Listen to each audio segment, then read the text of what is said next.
So hello everyone, this is Yogesh. Welcome back to the channel. तो आज मैं लेकर आ गया हूँ एक नए गेस्ट को हमारे सामने, एंड इस नेम इज संगम प्रसाद। और इन्होंने क्रैक करा है like Micro Focus, and earlier ही वाज आल्सो इन सैब्रे। तो हम लोग यार आज बेसिकली हमारा इंटरव्यू रिलेटेड ज्यादा डिस्कशन नहीं होगा। हमारा बेसिकली डिस्कशन हो रहा होगा कि तुम्हारा कॉलेज में कैसा जर्नी होना चाहिए, कोडिंग रिलेटेड हो गया, या तुम अगर कोई कंपनी स्विच कर रहे हो उस रिलेटेड हो गया, फिर तुम्हारा सीनियर के संग कैसा इंटरेक्शन होना चाहिए। तो बेसिकली तो तुम कॉलेज में रहते हो, फिर या तुम कंपनी में काम करते हो, तुम्हारा कैसा पूरा इंटरेक्शन होना चाहिए, तुम्हारा क्या जर्नी होना चाहिए, वो सब हम डिस्कस करने वाले आज के वीडियो में। तो वीडियो को पूरा लास्ट तक देखना, और वीडियो अगर देख बहुत मजा आएगा तो वीडियो को एक लाइक मार देना, ठीक है। चलो हम वीडियो को स्टार्ट कर दे। तो first of all, hi Sangam, can you give your brief introduction with our audience? Yeah, Yogesh. So first, I would like to thank Yogesh for giving me this opportunity so that I can share my journey with you. Yeah. So my name is Sangam. I graduated in 2021 batch from JSS Science and Technology University in Computer Science and Engineering, and I got a dream offer in Sabre Corporation on campus. So that is I'm currently working Micro Focus. So that is a brief introduction about me. Okay, so yeah I think audience आप लोगों को as a brief समझ आ गया होगा कि संगम के बारे में क्या क्या तुम्हें जाना था। आई थिंक तुम्हें समझ आ गया होगा। सो जो हमारा पहला क्वेश्चन है जो मैं आपसे पूछने जा रहा हूँ भैया, is that what kind of interaction we should have in our college. Like कोई कोई भी बंदा कॉलेज में जाता है इन फर्स्ट और सेकंड ईयर, तो बेसिकली उनका क्या माइंडसेट होना चाहिए, कैसा इंटरेक्शन अपने सीनियर के संग होना चाहिए, कैसा उसे माइंडसेट होना चाहिए, क्या फॉलो करना चाहिए, वो हम लोग डिस्कस करते हैं एक बार। सो बेसिकली क्या होता है ना, कॉलेज में दो टाइप के लोग होते हैं जो पहले से मतलब कि देखो, फॉर एग्जांपल मैं कंप्यूटर साइंस इंजीनियरिंग ब्रांच का एक रेफरेंस लेके बात करूंगा। सो बेसिकली दो टाइप के लोग होते हैं। एक होता है कि जिसे पहले से ही बहुत कुछ आती है, और दूसरा होता है जिन्हें पहले से कुछ नहीं आता है। तो ऐसा होना चाहिए कि ऐसे मतलब एक जैसे क्या होता है ना, इंटरेक्शन सीनियर के साथ होने से तुम्हें आइडिया मिलता है कि कौन किस टाइप के कंपनीज आएंगे, तुम्हें कैसे प्रिपरेशन करना है। तुम्हारा तुम फिर उन लोगों से इंटरेक्शन में रहने से ये पता चलता है क्या पूछते हैं कंपनीज। तो इससे क्या होता है कि तुम्हें एक ओवरऑल आइडिया मिल जाता है कि कैंपस में कैसे तुम्हें प्रिपेयर करना और कैसे प्लेसमेंट लेना है। सो बेसिकली ऐसे ही मेरा भी साथ में, ऐसे ही मेरे बहुत सारे सीनियर्स लोग थे, बहुत अच्छे-अच्छे कंपनीज़ में, प्रोडक्ट बेस्ड कंपनीज़ में प्लेस्ड हो रहे थे, और उन लोगों को देख के मैं बहुत खुश था, और फिर इंस्पायर हो रहा था बेसिकली कि कैसे प्रिपरेशन करना है। मैंने उन लोगों से पर्सनली बात किया कि भैया मतलब आप बताओ कि कैसे प्लेसमेंट क्रैक करना है, क्या-क्या चीज़ उन लोग पूछते हैं, क्या चीज़ फोकस रहते हैं वो लोग। सो दैट कि तुम लोग क्या होगा कि पूरे 4 साल भी तुम अपने उसमें ये देख पाओ कि अच्छा जिस जिस समय जो सब्जेक्ट है उसमें ज़्यादा फ़ोकस करो, जो जो कंपनी ज़्यादा पूछते हैं, तो वो सब चीज़ तुम्हें मतलब कि अपने सीनियर से ही ज़्यादातर पता चल पाएगी। क्योंकि देखो ऐसा और इंटरेक्शन सीनियर से करने से और एक और फ़ायदा है कि तुम्हें प्लेसमेंट पॉइंट ऑफ व्यू तो तुम्हें फ़ायदा है ही। और दूसरे पॉइंट जैसे फॉर एग्ज़ाम्पल तुम्हें कोई कहीं भी डाउट हुआ, तो तुम अपने सीनियर से भी ये सब चीज़ क्लैरिफ़ाई करा सकते हो। तो मुझे बहुत अपने सीनियर से बहुत ज़्यादा हेल्प मिली, और मेरे अभी मैं जिस कंपनी में अभी सेबर कॉर्पोरेशन में मैं कैंपस प्लेस्ड हुआ रिसेंटली, तो उस कंपनी में पहले से ही मेरे बहुत सारे सीनियर्स थे। तो उन जब मेरा इंटरव्यू राउंड चल रहे थे, तब तब तब उन लोगों से बात करके मतलब क्या पूछे, तो इससे क्या हुआ कि मुझे थोड़ा कॉन्फिडेंस मिला कि इस टाइप के क्वेश्चन मुझसे पूछे जाएँगे, तो मैं उससे अकॉर्डिंगली प्रिपेयर कर पाया। So there must be interaction with your seniors. या बेसिकली अवेयरनेस बहुत ज्यादा मिल जाती है अगर सीनियर के साथ अच्छा इंटरेक्शन होता है तो, राइट? Correct, correct. Yeah.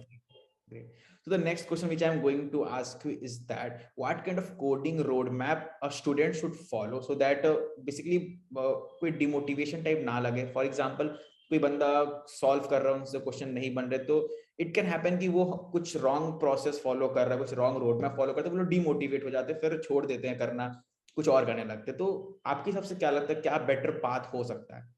ठीक है। So basically first of all क्या करना चाहिए कि पहले एक लैंग्वेज चूज करना चाहिए। तो या तो फिर सी प्लस प्लस चूज कर लिया जाए, या फिर जावा।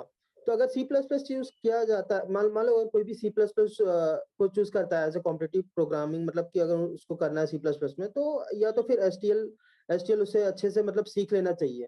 ठीक है, उससे क्या होता है कि उसका कोडिंग करने में थोड़ा ईजी हो जाता है। और दूसरा, अगर वो जावा चूज करता है, तो जावा में कलेक्शन सीखना होगा उससे। तो ऐसे क्या होता है, तो फिर उसके बाद ठीक है, पहले तो लैंग्वेज चूज करना होगा। फिर कोई प्लेटफॉर्म। तो बहुत लोग क्या करते हैं, डायरेक्ट जंप कर जाते हैं कोड फोर्सेस पे और कोडसेफ में, और उनसे क्वेश्चन सॉल्व नहीं हो पाता है।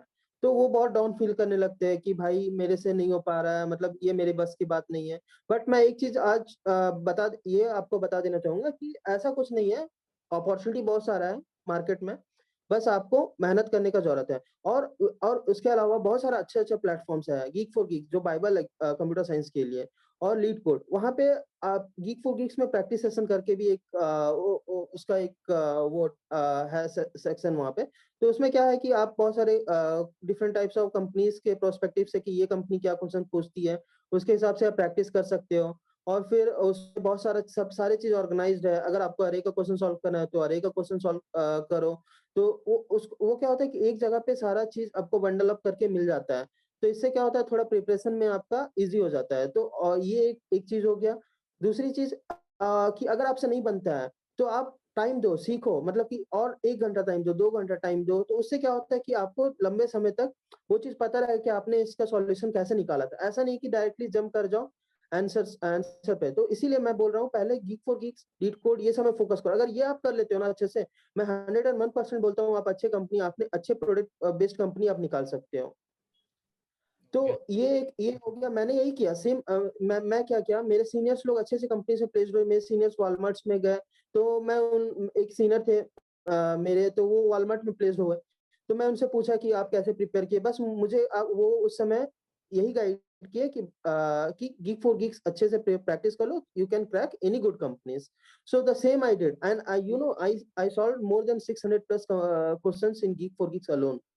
And in lead code I have solved more than 200 plus questions, and I have also taken part in long challenges in codesef.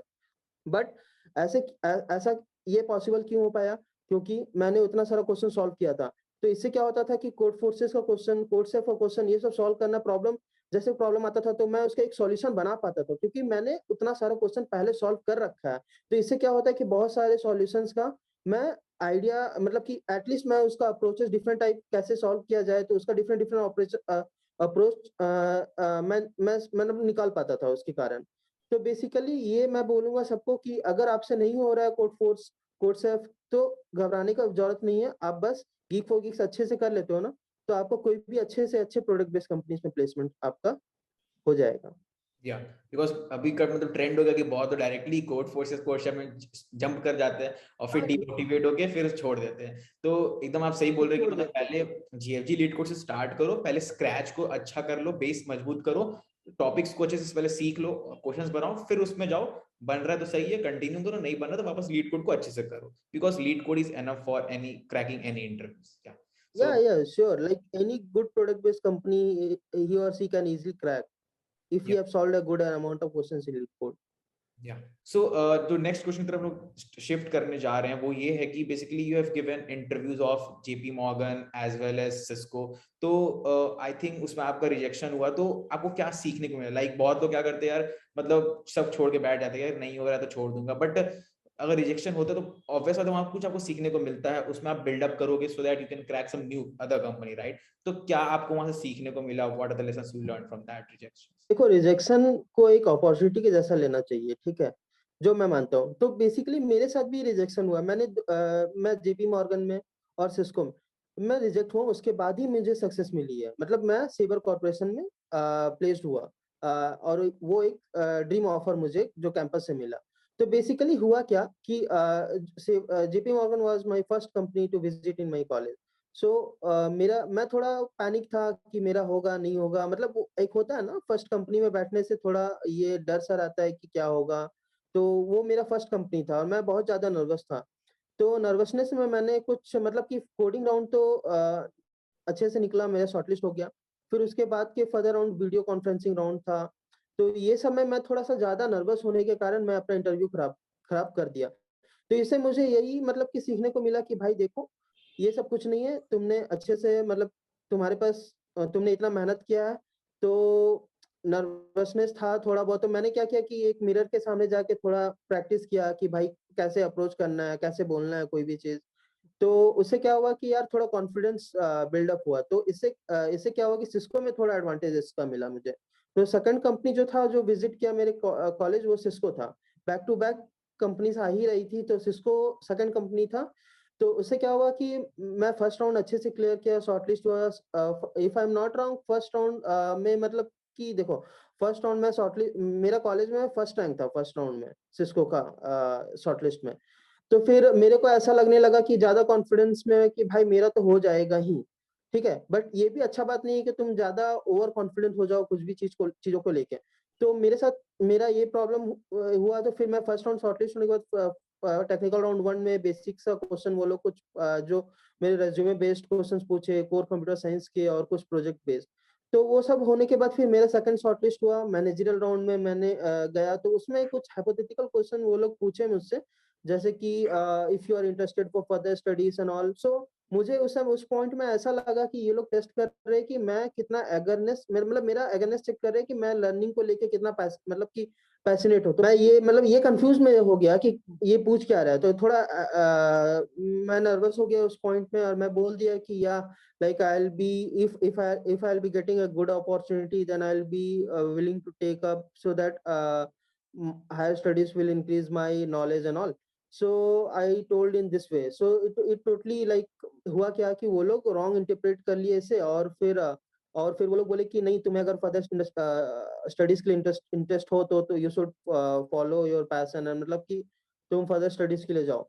तो बट एक्चुअली मैंने ये सोच के बोला था कि वो लोग, मेरे को ऐसा लगा कि वो लोग चेक कर रहे हैं कि मैं कितना पढ़ाई, मतलब कि कुछ भी सीखने को लेके कितना ज्यादा ये, तो मैं यहाँ पे गलती किया। तो इससे तो इससे और मेरा इंटरेक्शन सीनियर से अच्छा था, तो सीनियर्स को मैं ये सब बात बताया, तो सीनियर्स लोग क्या किए कि मुझे गाइड कर दिए कि नहीं, ये सब नहीं बोलना, मतलब कभी भी, मतलब मेरा ये मन नहीं था, फर्दर स्टडीज का मन नहीं था, बट मैं थोड़ा सा उसे उस टाइम पे गलत इंटरप्रेट कर लिया। तो तो फिर उसके कारण वो भी मैच्ड अप हो गया, पूरा इंटरव्यू मतलब चला गया लास्ट फाइनल राउंड्स के करीब में, मतलब जाके मैं रिजेक्ट हो गया। वो उसके बाद फिर बहुत ज्यादा मुझे डिमोटिवेट हो गया कि क्या यार, मतलब कि इतना कोडिंग किया ये सब लेके।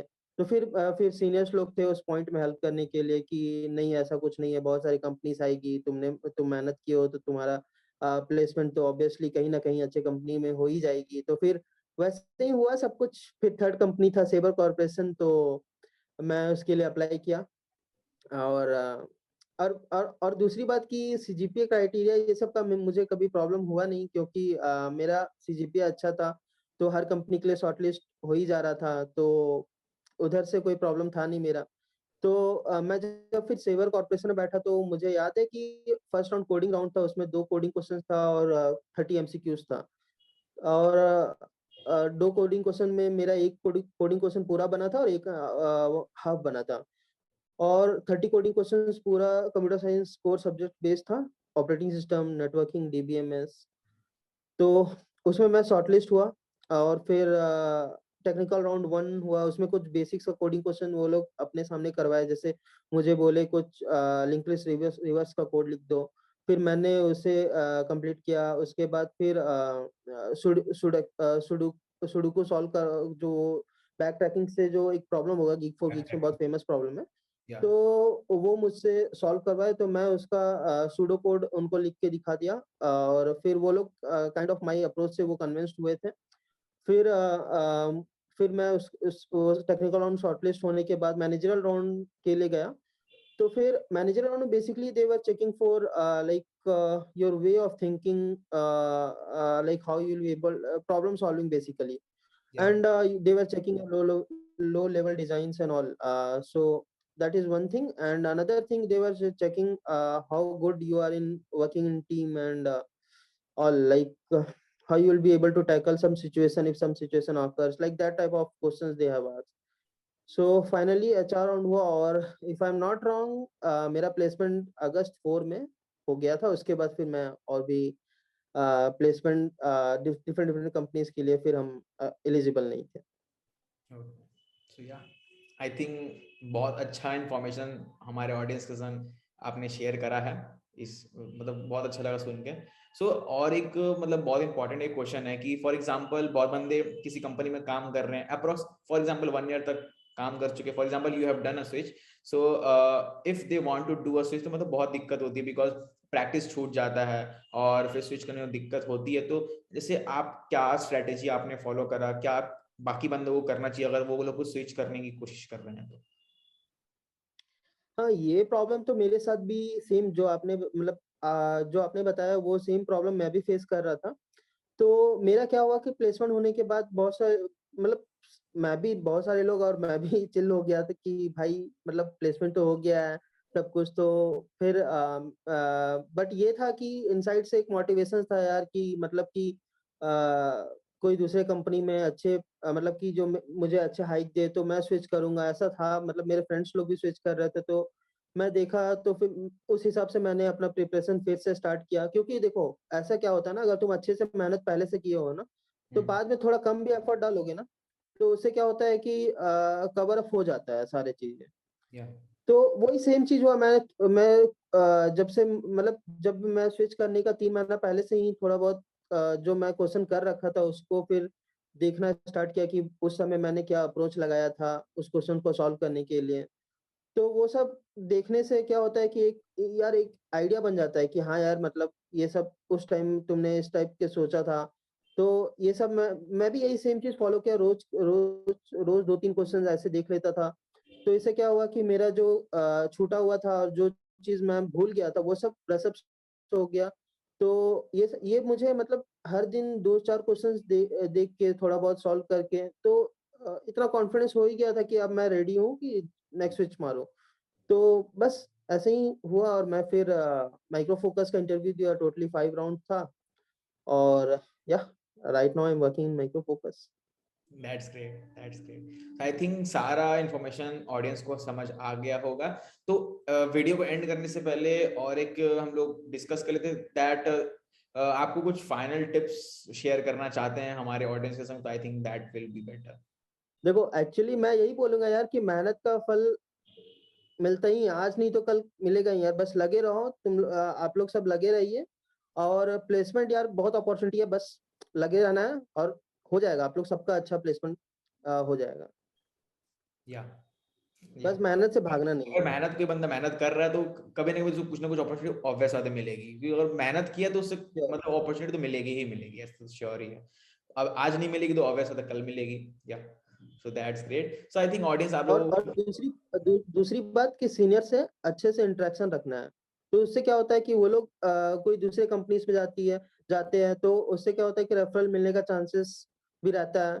या और एक रोड मैप मतलब कि एक वो होता है ना यार कि तुम्हारे आंखों के सामने कोई बंदा अच्छा कर रहा है तो वीडियोस में चलो यार बहुत कुछ दिखा देते हैं, लेकिन ये होता है कि एक तुम्हारे सामने तुम्हारे अपने सीनियर्स लोग इतने अच्छे काम किए तो तुम अपने को कंपेयर कर सकते हो तो तुम कहाँ लैग कर रहे हो, तो उससे क्या होता है कि यार एक मोटिवेशन मिलता है कि यार वो कर पा रहा है तो तुम क्यों नहीं कर पाओगे।